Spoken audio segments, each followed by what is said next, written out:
A morning full of hope. The South Carolina sun streamed through the tall windows of the historic Magnolia Inn, casting golden light across the bridal suite. Grace Mitchell sat perfectly still while her best friend from college applied the final touches to her makeup. Everything around her felt like a dream she had carefully planned for months. The ivory lace dress hanging on the mahogany armoire, the bouquet of white roses and jasmine on the vanity. Even the soft jazz music playing in the background seemed orchestrated by fate itself. Grace studied her reflection in the antique mirror. Her chestnut hair was swept into an elegant updo, delicate curls framing her face. The makeup was subtle, enhancing her natural features rather than masking them. She looked like a bride. She felt like someone playing dress-up in someone else's life. "You're absolutely glowing," Claire said, squeezing her older sister's shoulders. At 25, Claire had always been the more adventurous one. The sister who backpacked through Europe and changed careers every 2 years, yet here she stood in a soft pink bridesmaid dress, eyes misty with emotion. "Brandon is going to lose his mind when he sees you walking down that aisle." Grace smiled, but something twisted uncomfortably in her stomach. Brandon, her fiancé of 18 months. The man who had swept her off her feet at a charity, his fundraiser with his confident smile and endless stories about his real estate ventures. The man who had proposed on a yacht at sunset with a diamond ring that probably cost more than her yearly teaching salary. The man who had been increasingly distant over the past 3 weeks. "Claire," Grace began, then hesitated. "Do you think Brandon seems different lately?" Her sister paused, mid-dog adjustment of Grace's veil. "Different how?" "I don't know, distracted. He canceled our dinner plans twice last week. And when I asked about the honeymoon details, he got irritated and said he'd handle everything." Grace twisted the engagement ring on her finger. "Maybe I'm just being paranoid. Wedding stress, right?" Claire's expression softened. "Grace, every couple goes through pre-wedding jitters. Brandon's probably just stressed about work. You know how intense real estate development can be. Plus, his brother just moved back to Charleston. That's got to be an adjustment." Brandon's older brother is the architect who had spent the last 5 years designing museums and cultural centers across the country. Grace had only met him twice. Once at a awkward family dinner 6 months ago, and again at the rehearsal dinner last night. He was quieter than Brandon, more reserved. Where Brandon commanded attention in every room, Noah seemed content to observe from the margins. But when he looked at you, really looked at you, it felt like he could see straight through to all the things you tried to hide. Last night, during the rehearsal dinner, Noah had been the one to notice when Grace's champagne glass was empty, silently refilling it before she had to ask. He had been the one to catch her eye when Brandon's college friends launched into an embarrassing story about their fraternity days, offering her a small, understanding smile. And he had been the one who approached her at the end of the evening, when Brandon was distracted by a business call he absolutely had to take. "Grace," Noah had said in his low, steady voice, "I just want you to know that you deserve someone who shows up for you. Always." The comment had struck her as odd at the time. Now, sitting in the bridal suite, it echoed in her mind like a warning bell she hadn't been ready to hear. The ceremony begins. The chapel at Magnolia Inn was everything Grace had envisioned. White roses and magnolia branches adorned every pew. Candles flickered in the afternoon light filtering through stained glass windows. The string quartet played Pachelbel's canon as guests found their seats, their whispers creating a gentle hum of anticipation. Grace stood at the entrance with her father, Robert Mitchell, a retired high school principal with kind eyes and a firm handshake. He had walked countless students through difficult times, but today his hands trembled slightly as he adjusted his daughter's veil. "You ready, sweetheart?" he asked. Grace took a deep breath. Through the open doors, she could see the altar decorated with cascading white flowers. She could see Brandon's groomsmen standing in a neat row, all wearing matching charcoal suits. She could see the minister, Reverend Thompson, who had baptized her as a baby and guided her through confirmation classes as a teenager. She could see guests turning in their seats, craning their necks to catch a glimpse of the bride. What she could not see was Brandon, the spot where the groom should be standing, where he should be waiting with that confident smile and steady presence, was conspicuously empty. Grace's heart began to race. "Dad, where is he?" Robert frowned, squinting toward the altar. "I'm sure he's just running a minute late, honey. You know how Brandon is with time management." But Grace knew. In 18 months of dating, Brandon had never been late to anything important. He prided himself on punctuality, often arriving 15 minutes early to reservations and appointments. This was not a time management issue. The music continued. The guests grew restless. Grace felt her father's arm tighten around hers, not in preparation to walk, but in support. As if he sensed she might need someone to hold her up, Claire rushed over from her position near the altar, her face pale. "Grace, I don't know what's happening. Brandon's phone is going straight to voicemail. His groomsmen haven't heard from him either." The whispers in the chapel grew louder. Grace could feel 200 pairs of eyes shifting between her and the empty space at the altar. She could feel the weight of their pity, their curiosity, their second-hand embarrassment beginning to settle over the room like a suffocating blanket. "Maybe he's sick." Someone whispered loud enough to carry. "Maybe he got cold feet," another voice suggested. Maybe he finally realized what? "Everyone else knew," a third voice added. Immediately shushed by companions, Grace felt the tears building behind her eyes, hot and humiliating. This could not be happening. This was not how her story was supposed to go. She was the good girl, the reliable one. The teacher who volunteered at homeless shelters and never forgot a student's birthday. She was the woman who had planned every detail of this wedding down to the personalized napkins and the specific shade of pink for the bridesmaid dresses. She was supposed to walk down this aisle, say her vows, and begin the next chapter of her carefully constructed life. She was not supposed to be abandoned. At her own wedding, the brothers' arrival, the side door of the chapel opened with a heavy creak that silenced every conversation. Noah Hayes stepped through, still wearing the charcoal suit from the groomsmen lineup. But his tie was loosened, and his expression was grave. He walked with purpose toward Grace.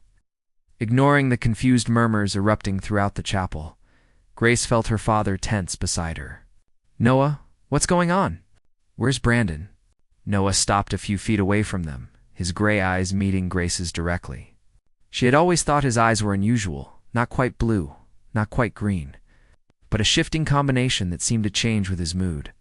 Right now they looked stormy and determined. "Brandon's not coming," Noah said quietly, but his voice carried in the hushed chapel. The words landed like physical blows. Grace felt her knees weaken, felt her father's arm become the only thing keeping her upright. The bouquet trembled in her hands. "What do you mean he's not coming?" Robert demanded, his voice shaking with barely controlled anger. Noah glanced at the assembled guests, at the minister standing awkwardly at the altar, at Claire who had covered her mouth with both hands. When he looked back at Grace, something in his expression shifted. It was no longer just sympathy or pity. It was resolve. "Brandon left Charleston this morning," Noah said. "He took a position with a development firm in Atlanta. He's been planning it for weeks. He asked me to apologize to you and tell you he couldn't go through with the wedding." The chapel erupted. Gasps of shock mixed with angry mutters. Someone near the back shouted something unflattering about Brandon's character. Grace heard it all from a distance, as if she were underwater and the sounds were reaching her through layers of liquid. She had been abandoned. At the altar, in front of everyone she knew, the humiliation was so complete, so devastating, that for a moment she forgot how to breathe. Her vision started to narrow at the edges. The beautiful chapel, the flowers, the candles, all of it began to blur into meaningless shapes and colors. Then Noah stepped closer, close enough that she could see the determination etched in every line of his face. "Grace," he said, and his voice was steady, commanding, pulling her back from the edge of panic. "I won't let you go through this humiliation. I won't let my brothers." Cowardice defined this moment. He did something that shocked everyone in the chapel into absolute silence. Noah Hayes dropped to one knee in front of Grace Mitchell. "Mary." "Me instead," he said clearly, his eyes never leaving hers. "Right here, right now. I promise you won't walk out of this chapel as a woman who was abandoned. You'll walk out as my wife, with your dignity intact and your future secure." Ow. The chapel erupted into chaos. Guests stood from their seats, shouting questions and objections. Claire looked like she might faint. Robert Mitchell stared at Noah as if he had lost his mind. Reverend Thompson gripped his Bible with white knuckles. But Grace only saw Noah. Noah, who had always been kind to her in quiet ways. Noah, who had told her last night that she deserved someone who showed up. Noah, who was offering her a lifeline when she was drowning in humiliation. Why? She whispered the single word encompassing everything she needed to know. Noah stood slowly, taking her hand. His palm was warm, steady, real. "Because you deserve better than this. Because I've watched my brother take you for granted for 18 months, and I can't stand by anymore."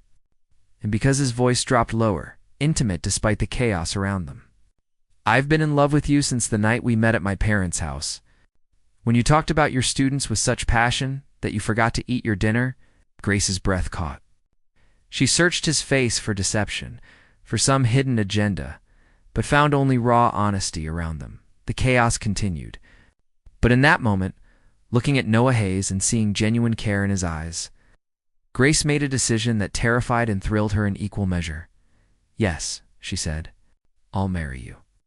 The chapel fell silent once more, this time with shock rather than pity. Noah's expression transformed.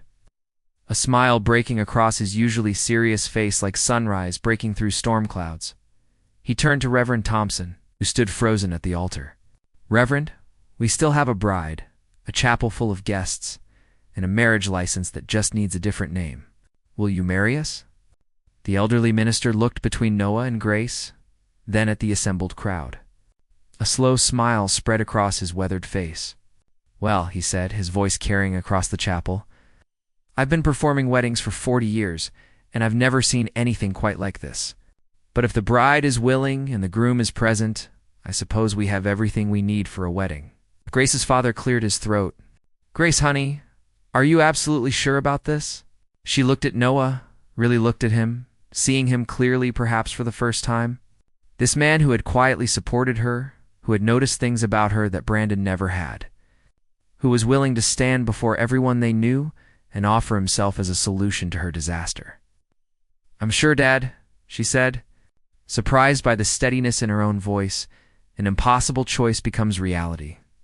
Walk down the aisle was nothing like Grace had imagined. Instead of her father's arm, she held Noah's hand. Instead of joy and anticipation, she felt a strange combination of shock, gratitude, and something else she could not quite name. The guests stared openly now, some with disapproval, others with fascination. A few with genuine smiles at the unexpected turn of events. When they reached the altar, Noah turned to face her. He took both her hands in his, and the gesture felt more intimate than any touch she had shared with Brandon. Reverend Thompson cleared his throat, clearly improvising. "Dearly beloved, we are gathered here today in the most unusual circumstances, but perhaps that's fitting. Love rarely follows the script we write for it. It surprises us, challenges us, and sometimes saves us when we need it most." The ceremony that followed was surreal. Grace spoke vows she had memorized for another man. But as she looked into Noah's eyes, the words took on new meaning. When it came time for rings, there was a moment of awkward confusion before Noah removed a simple platinum band from his own finger and slipped it onto hers. "It was my grandfather's," he murmured. "He wore it for 53 years of marriage. It's not fancy, but it meant something." Grace felt tears finally spill over, but they were not tears of humiliation anymore. They were tears of gratitude, confusion, and the overwhelming realization that her entire life had just shifted on its axis. "I now pronounce you husband and wife," Reverend Thompson said. "Noah, you may kiss your bride." Noah hesitated, giving Grace the chance to refuse. But she leaned forward, closing the distance between them. The kiss was gentle, respectful, but it sent a current of electricity through her that she had never experienced with Brandon. When they pulled apart, Noah's eyes held a question. and Grace found herself answering with a small, genuine smile as they walked back down the aisle together. Hand in hand, Grace caught sight of Dorothy Hayes in the third row. The Hayes family matriarch sat perfectly still, her expression unreadable. But as Grace passed, the elderly woman caught her eye and gave a single, approving nod. Whatever had just happened. Whatever impulsive, impossible decision Grace had just made. At least one person in this chapel thought it. This might not be a complete disaster. The reception that followed was awkward and strange. Guests unsure whether to celebrate or console. But as Grace stood beside Noah, accepting confused congratulations and answering impossible questions, she felt something she had not felt in weeks. She felt seen. She felt protected.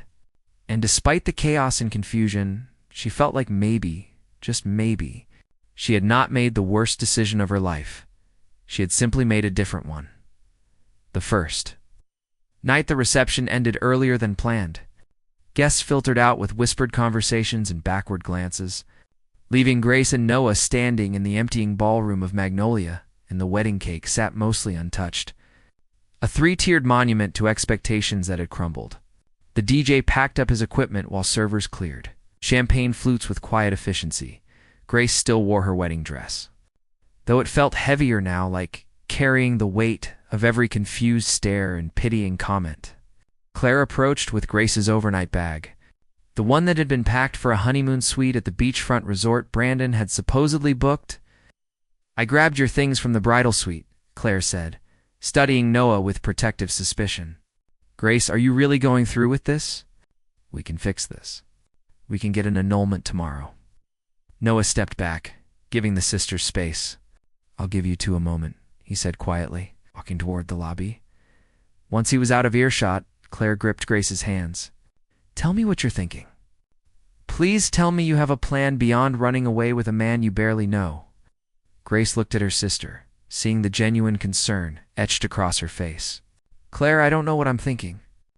A few hours ago, I was supposed to marry Brandon. Now I'm married to his brother. It's completely insane.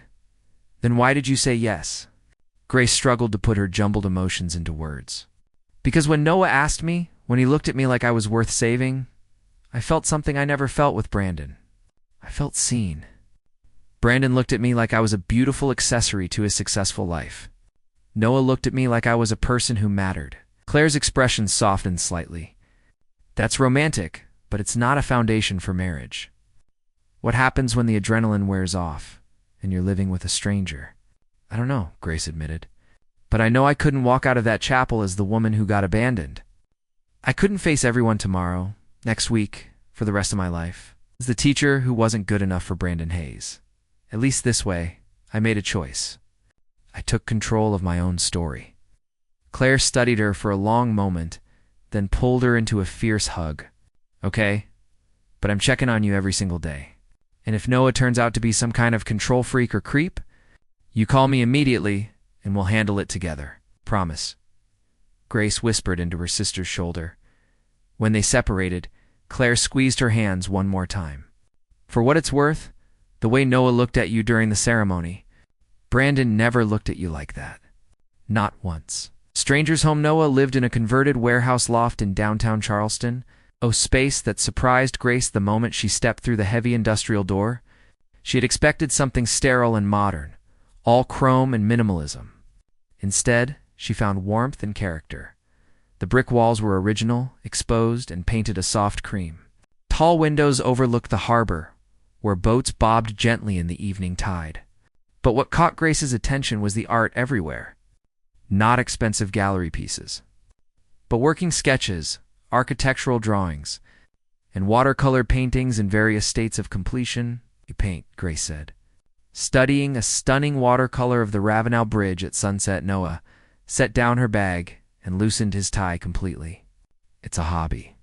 Architecture pays the bills, but painting is where I actually think." Grace moved through the open floor plan, taking in details that revealed more about her new husband than 18 months with Brandon had revealed about him. Books stacked on every available surface, subjects ranging from structural engineering to poetry, a well-worn guitar leaning against the exposed brick. A kitchen that showed signs of actual use, not just decorative staging. "The bedroom is through there," Noah said, pointing to a door on the far side of the loft. "I'll take the couch tonight. Tomorrow, we can figure out more permanent arrangements." Grace turned to face him.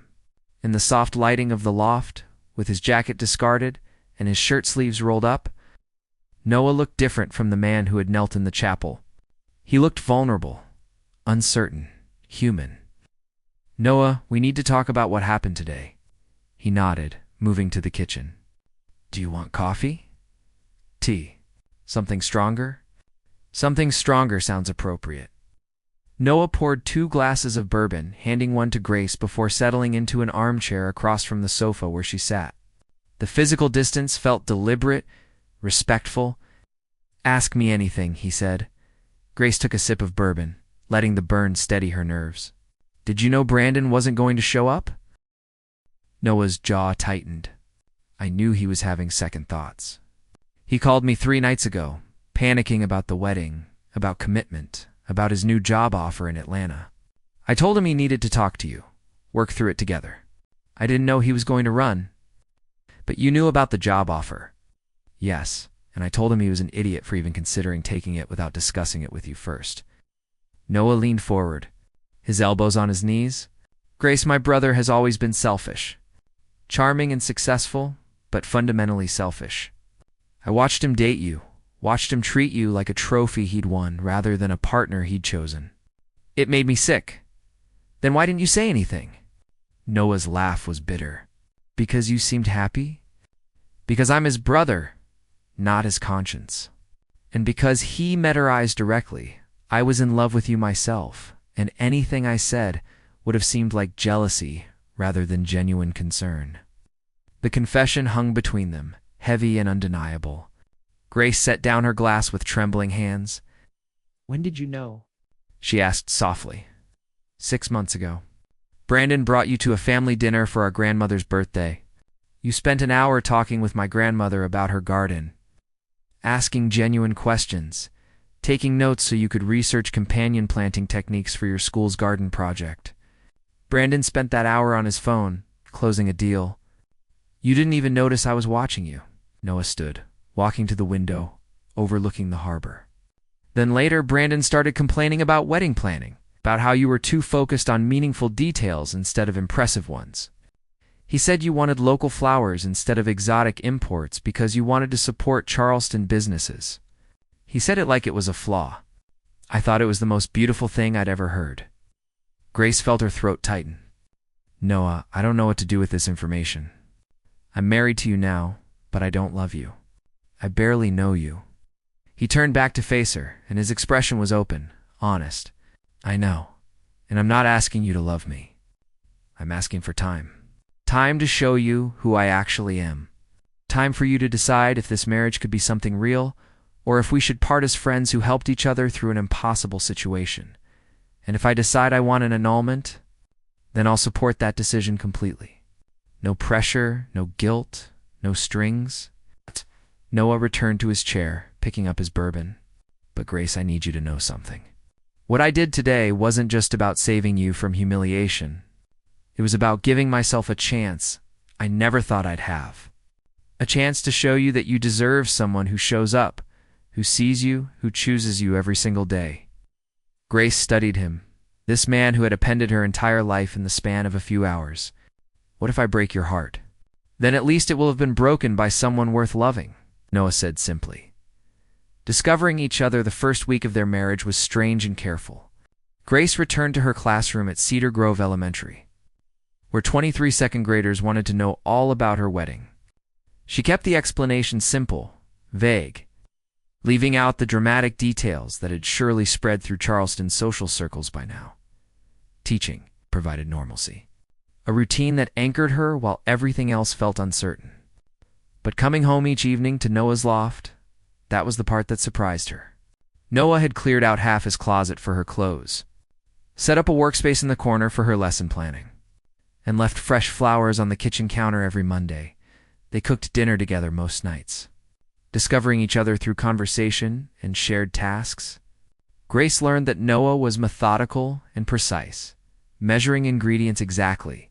She learned he listened to jazz while he worked and could identify artists by their trumpet style alone. She learned he called his grandmother every Sunday and volunteered at a youth architecture program on Saturday mornings. Noah learned that. Grace was spontaneous in the kitchen, substituting ingredients based on instinct rather than recipe. He learned she hummed while she graded papers and cried during animated movies. He learned she knew the names of all her students' siblings and kept a box of granola bars in her desk. For kids who came to school hungry, "You're not what I expected," Grace said one evening as they washed dishes together. Noah handed her a plate to dry. "What did you expect?" "Someone more like Brandon, I guess. Ambitious, always networking, always thinking about the next big deal." "I am ambitious," Noah said carefully, "but my ambitions are different.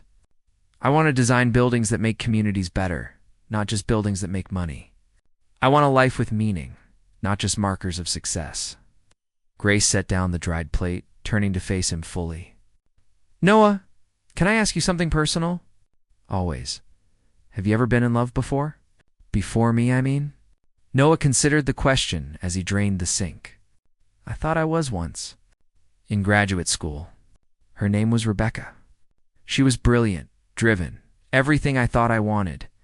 But she wanted the version of me that fit her plans, not the actual me. When I told her I wanted to take a year off after graduation to travel and paint, she left. Said I was wasting my potential. That must have hurt. It did. But it taught me something important." Noah dried his hands and leaned against the counter. "It taught me that love should expand who you are, not compress you into something more convenient. Rebecca wanted me to be successful. I wanted someone who would support me being happy. There's a difference." Grace felt something shift in her chest, a subtle realignment of perspective. "Brandon wanted me to be impressive. He wanted the pretty teacher wife who looked good at charity galas and had interesting stories about helping underprivileged kids. But he never actually asked about my day, never wanted to hear about the frustrations or the small victories." "I want to hear about all of it," Noah said softly. "The good days and the hard ones. The kids who make breakthroughs and the ones who struggle. All of it matters because it matters to you." Their eyes met across the kitchen, and Grace felt that electric current again, the one she'd felt during their wedding kiss. It scared her how easily she was beginning to depend on these moments. These conversations that left her feeling understood in ways she'd never experienced before. The grandmother's wisdom Dorothy Hayes requested, Grace's presence for afternoon tea the following Saturday. The invitation came via handwritten note, delivered by messenger. Because Dorothy Hayes believed some traditions should never die, Noah offered to accompany her, but Grace declined. "I think she wants to talk to me alone, about what I've gotten myself into." Dorothy lived in a historic home in the Battery, a grand dame of a house with wraparound porches and meticulously maintained gardens. She answered the door herself, despite having household staff. Because as she'd once told Noah, "I'm old, not helpless. Grace dear, come in." Dorothy's voice was cultured, carrying the refined accent of old Charleston families. "We'll have tea in the garden. The weather is too lovely to waste indoors." The garden was spectacular, a riot of late summer blooms arranged with an artist's eye for color and texture. Dorothy settled into a wrought iron chair at a small table already set with delicate china and an array of tea sandwiches. "I suppose you're wondering why I asked you here," Dorothy said, pouring tea with steady hands. "I assumed you wanted to discuss the wedding. I want to discuss my grandsons." Dorothy fixed Grace with sharp blue eyes that missed nothing. "Brandon is my daughter's child. Spoiled from birth, given everything he wanted before he knew to want it. He's charming and successful, but he's never had to fight for anything meaningful." Grace accepted the teacup, saying nothing. "Noah, on the other hand, is my son's child. His father died when Noah was 12. He watched his mother struggle to keep their house, watched her work 2 jobs while going back to school. He learned that nothing worth having comes easy, and nothing meaningful comes without sacrifice." Dorothy selected a cucumber sandwich, studying it as if it held secrets. "When Brandon brought you to my birthday dinner, I watched both my grandsons that night. Brandon checked his phone 37 times during dinner. I counted. Noah couldn't take his eyes off you. You never noticed because you were too busy being kind to an old woman prattling about her roses. I'm Mrs. Hayes. I don't know what you want me to say. I want you to stop feeling guilty, Dorothy said firmly. I want you to stop thinking you made an impulsive mistake. What happened at that wedding was the first honest thing Brandon has done in years. He finally admitted he wasn't brave enough to be the man you deserved. And Noah finally claimed the happiness he's been denying himself out of family loyalty. Grace felt tears pricking her eyes. But I don't love him. Not yet. Maybe not ever. What if I'm just using him as a rebound? What if I hurt him? Dorothy reached across the table, covering Grace's hand with her own. The skin was paper-thin, marked with age spots, and the evidence of decades lived fully. Love is not always a lightning bolt, dear girl. Sometimes it's a slow dawn, so gradual you don't notice when night becomes day. Give it time. Give yourself permission to discover what's possible. What if Brandon comes back? What if he realizes he made a mistake? Then you'll know for certain which brother truly sees you. Dorothy squeezed her hand, but I suspect you already know. Otherwise, you wouldn't have said yes in that chapel. The debt revealed 2 weeks into their marriage. Grace discovered the first crack in the foundation Noah had built. She had been looking for stamps in Noah's desk drawer, planning to mail thank you notes for wedding gifts that had arrived despite the chaos. Instead, she found bank statements. Brandon's name appeared repeatedly. Transfers, payments, loans forgiven. Tens of thousands of dollars, stretching back over 2 years. Grace's hands shook as she read through the statements. She wasn't snooping, she told herself. The drawer had been open, the papers visible. But as she pieced together the pattern, her stomach twisted with understanding and anger. Noah had been supporting Brandon financially for years, covering debts, bailing him out of bad investments, paying for the lifestyle Brandon projected but couldn't actually afford. The real estate empire Brandon had bragged about was built on his brother's money and his brother's silence.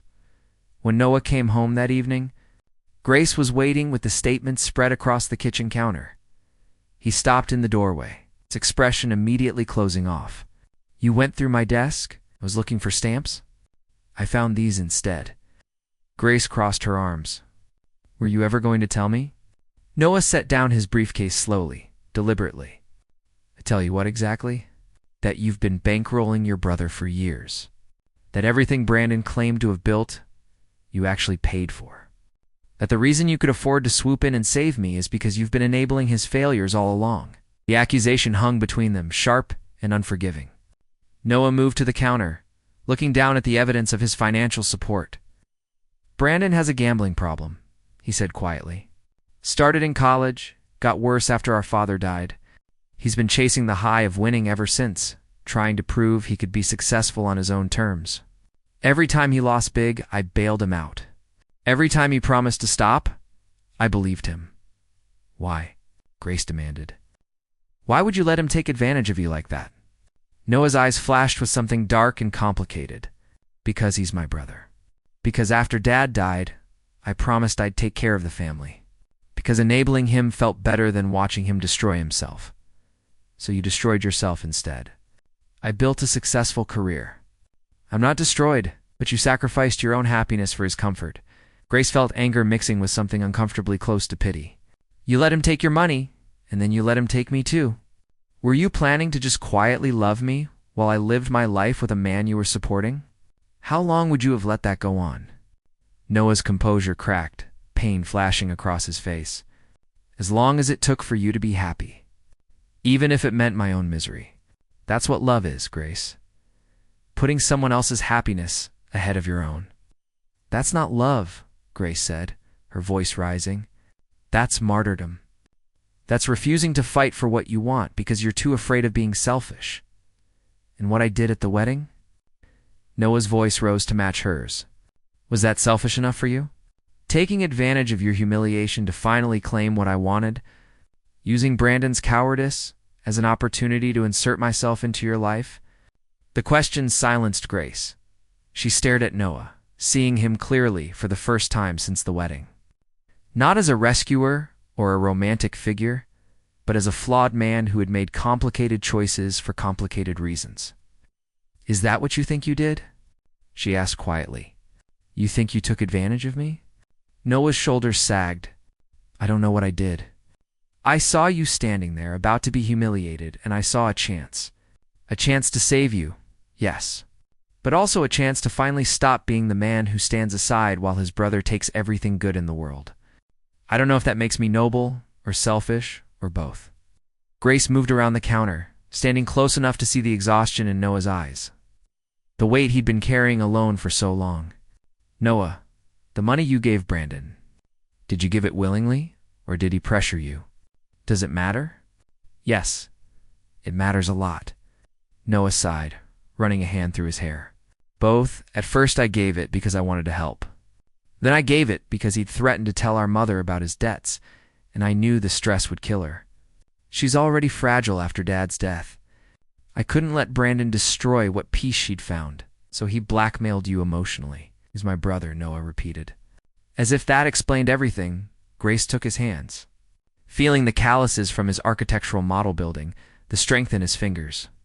"Noah, you need to stop setting yourself on fire to keep other people warm.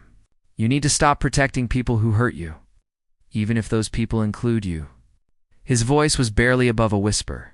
"Don't want to hurt you," Grace said, and she realized with startling clarity that it was true. "But I need honesty between us. Complete honesty. No more secrets about money or feelings or anything else. If this marriage has any chance of being real, we have to trust each other." Noah pulled her closer, resting his forehead against hers. "I'll tell you everything. Every debt I paid, every lie I covered, every time I wanted to tell you how I felt but stayed silent. All of it. And I'll tell you about all the times I felt alone with Brandon, all the ways he made me feel small. All the doubts I ignored because admitting them felt like failure." They stood together in the kitchen, holding each other as the sun set over Charleston Harbor. It wasn't the romantic moment Grace had imagined marriage would bring. It was messier, more complicated, built on confession rather than passion. But it felt more honest than anything she'd experienced with Brandon. The shift after, the confrontation about Brandon's debts, something fundamental shifted between Grace and Noah. The careful distance they'd maintained began to dissolve, replaced by a tentative intimacy built on radical honesty. Noah told her about the nights. He'd lie awake after family dinners, replaying conversations with her, memorizing the way she laughed. Grace told him about the times she'd caught herself comparing Brandon to him, always finding Brandon wanting in subtle ways she'd been afraid to acknowledge. They began leaving notes for each other. Grace would tuck encouraging words into Noah's lunch bag when he had difficult client meetings. Noah would leave sketches on her desk, quick watercolors of moments they'd shared, transforming ordinary evenings into art.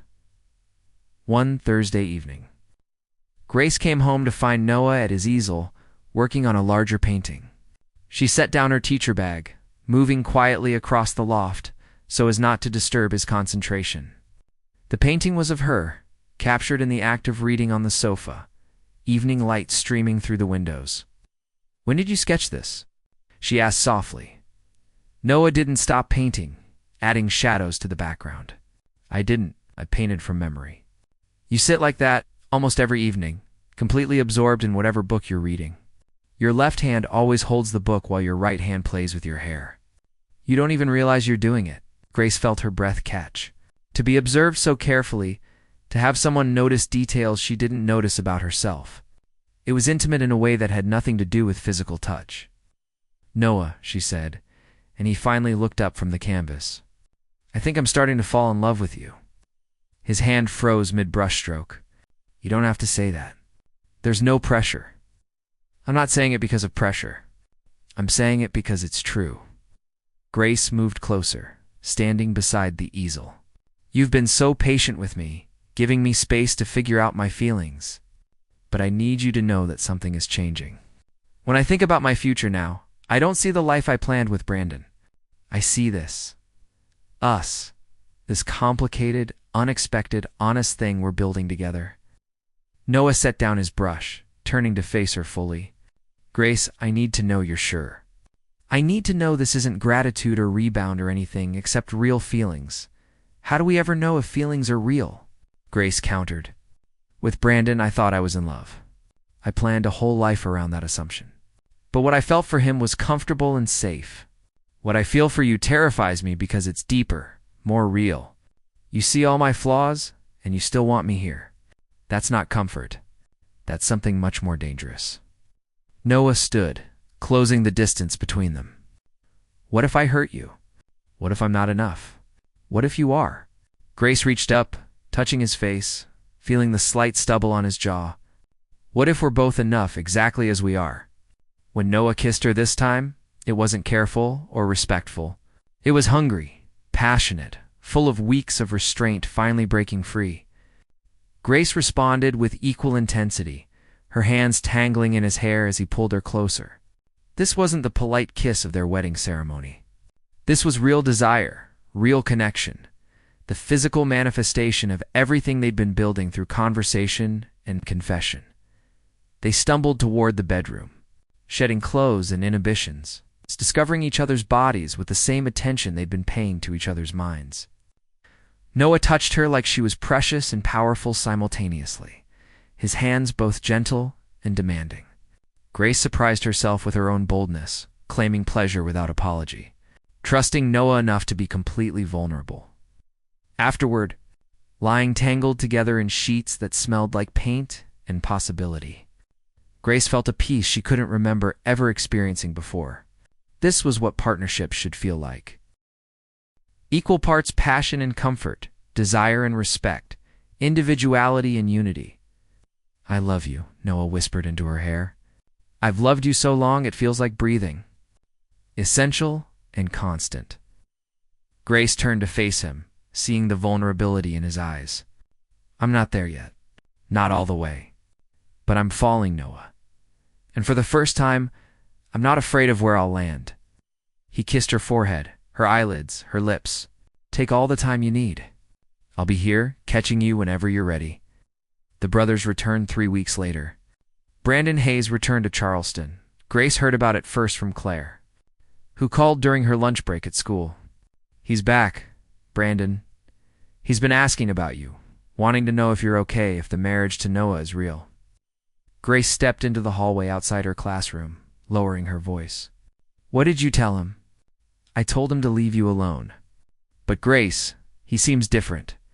Humbled, maybe. He says he made a terrible mistake. After disconnecting, Grace stood in the empty hallway, feeling the past reaching toward her with familiar fingers. She had built something new with Noah, something fragile and real. But Brandon represented the life she'd planned. It's the safe path she'd been following before everything exploded. She didn't tell Noah about the call immediately. That evening, they prepared dinner together as usual, moving around the kitchen with the comfortable synchronization they'd developed. But Grace was distracted, burning the garlic, overcooking the pasta. What's on your mind? Noah asked, taking over the pasta before it turned to mush. Grace set down the wooden spoon. Brandon's back in Charleston. Noah's shoulders tensed, but his voice remained steady. How do you know? Claire called. Apparently he's been asking about me, about us. Grace leaned against the counter. I should have told you immediately. I'm sorry. Don't apologize. Noah turned off the stove, giving her his full attention. Do you want to see him? The question hung between them, loaded with implications. Grace considered lying, saying no automatically. But they'd built their relationship on honesty. Part of me does. Not because I want him back, but because I need closure. I need to understand why he ran, and I need him to see that I'm okay. Better than okay. Noah nodded slowly. Then see him. I trust you, Grace. And I trust what we've built together. You're not worried? Terrified, Noah admitted with a slight smile. But I'm more worried about you carrying unresolved feelings than I am about you meeting with him. Brandon is my brother, and despite everything, part of me loves him. But I love you more, and I trust you to know your own heart. Grace moved into his arms, feeling the steady beat of his heart against her cheek. How did I get so lucky to find you? I'm not sure marrying your fiancé's brother at your own wedding qualifies as luck, Noah said dryly. More like chaos that somehow worked out. The confrontation Brandon requested to meet at Waterfront Park, a public space where Grace felt safe and observed. She told Noah where she'd be and when, and he insisted on waiting nearby, not to interfere, but to be available if needed. Brandon arrived exactly on time, looking thinner than Grace remembered. His expensive suit hung slightly loose on his frame, and there were shadows under his eyes that spoke of sleepless nights. When he saw her, his face transformed with an emotion that looked uncomfortably like regret. "Grace," he said, approaching carefully. "Thank you for agreeing to meet me. Not here to reconcile, Brandon. I'm here for answers and closure," he nodded, gesturing to a nearby bench. They sat with careful distance between them. Watching tourists feed pigeons and children chase through the fountains. "I don't know where to start," Brandon began. "Start with why you ran." He was quiet for a long moment, staring out at the harbor. "I was drowning, Grace. Financially, emotionally, in every way that matters. The business I'd built was a facade. I owed money to investors, to creditors, to people who don't accept failure politely. The job offer in Atlanta was my lifeline, a chance to start over without the weight of my mistakes crushing me. I convinced myself you'd be fine, that you'd move on, find someone better, someone who wasn't secretly falling apart." Brandon finally looked at her. "I didn't expect Noah to step in. When I heard what happened, I was shocked, then angry, then relieved. At least you wouldn't hate me as much if you had Noah." "That's remarkably selfish reasoning." "I'm selfish," Brandon agreed. "I always have been. My parents spoiled me, success came easy, and I never learned how to handle failure. You deserved better than me, Grace. I knew it the whole time we were together." Grace studied him, seeing clearly now what she'd missed before. Brandon had always been performing, projecting confidence while feeling inadequate beneath. "Why did you propose to me if you knew you weren't ready?" "Because you made me feel like maybe I could be better. You believed in me, supported me, saw the potential everyone else saw. I thought that if someone like you loved me, maybe I wasn't as lost as I felt." Laughed bitterly. "Turns out, your love couldn't fix what was broken in me. Only I can do that." "You're right," Grace said. "I can't fix you, Brandon. Nobody can accept you. And I spent too much time trying to be enough for you, instead of requiring you to be enough for yourself." Brandon turned to face her fully. "I came back because I thought maybe we could try again. I've been in therapy, working on myself, dealing with the gambling addiction. I'm different now, or at least I'm trying to be." Okay. "It doesn't matter," Grace said gently, but firmly. "Even if you're different, we're done. What we had wasn't real love, Brandon. It was comfortable and safe and based on the idea of who we wanted each other to be rather than who we actually are. And Noah, is that real?" Grace felt warmth spread through her chest at the mention of her husband's name. "Yes, completely, terrifyingly real. Noah sees every flaw I have and loves me anyway. He challenges me to be better without making me feel inadequate. He's my partner, not my project." Brandon's expression crumpled slightly, true regret finally showing through. "I'm happy for you. I genuinely am. And I'm sorry for everything I put you through." "I forgive you," Grace said, surprised to find she meant it. "Not because what you did was okay, but because holding on to anger doesn't serve either of us. You gave me an unexpected gift, Brandon. You freed me to find something real." They sat in silence for a few more minutes, watching the world continue around them. When Grace finally stood to leave, Brandon remained seated. "Grace," he called as she turned to go, "take care of my brother. He's the best man I know, even if it took me losing you to admit it." "I plan to," Grace said. For the rest of my life, the final truth walking away from Brandon, Grace felt lighter than she had in months. The closure she'd sought settled over her like a comfortable blanket, warm and secure. She found Noah waiting near the entrance to the park, leaning against a wrought iron fence, trying to look casual and failing miserably. "How did it go?" he asked as she approached. Instead of answering, Grace wrapped her arms around his neck and kissed him thoroughly, publicly, without reservation. When they broke apart, Noah looked slightly dazed. "I love you," Grace said clearly. "Completely, fully, without any reservations or lingering feelings for your brother." "I love you, Noah Hayes, and I choose you. Not because you rescued me, not because we're legally married, but because you're the person I want to build my life with." Noah's eyes filled with tears he didn't bother hiding. "Say it again. I love you again. I love you, I love you, I love you." Grace punctuated each declaration with a kiss. "Is that enough? Or should I continue?" "Never stop," Noah murmured against her lips.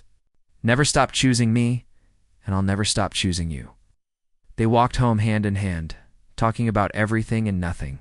Grace told him about the conversation with Brandon, about the forgiveness she'd offered, about the finality she finally felt. Noah listened with the attentiveness she'd come to depend on, asking thoughtful questions, offering observations without judgment. "I paid off the rest of his debts before he left for Atlanta," Noah admitted, as they climbed the stairs to his loft. "Our loft," he corrected himself. "I told him it was the last time, that he was on his own from now on. I think that's part of why he went to therapy. He finally hit the bottom with no one there to catch him. Are you okay with that? Cutting him off?" Noah unlocked the door, ushering Grace inside. "I'm learning to set boundaries. It's uncomfortable and guilt-inducing, but necessary. You taught me that. You taught me that loving someone doesn't mean sacrificing yourself on the altar of their mistakes." Grace kicked off her shoes, curling up on the sofa where Noah had painted her reading. "I'm proud of you. That couldn't have been easy." "Nothing worth doing is easy," Noah said, joining her on the sofa and pulling her close. "Loving you isn't easy. It's challenging and frightening and requires me to be vulnerable in ways I've never been before. But it's the best thing I've ever done." Building forever over the following months, Grace and Noah settled into their marriage with increasing comfort and deepening commitment. Grace officially moved all her belongings into the loft, integrating her books with his, her teaching materials spreading across available surfaces, her presence transforming the space from Noah's bachelor pad into their shared home.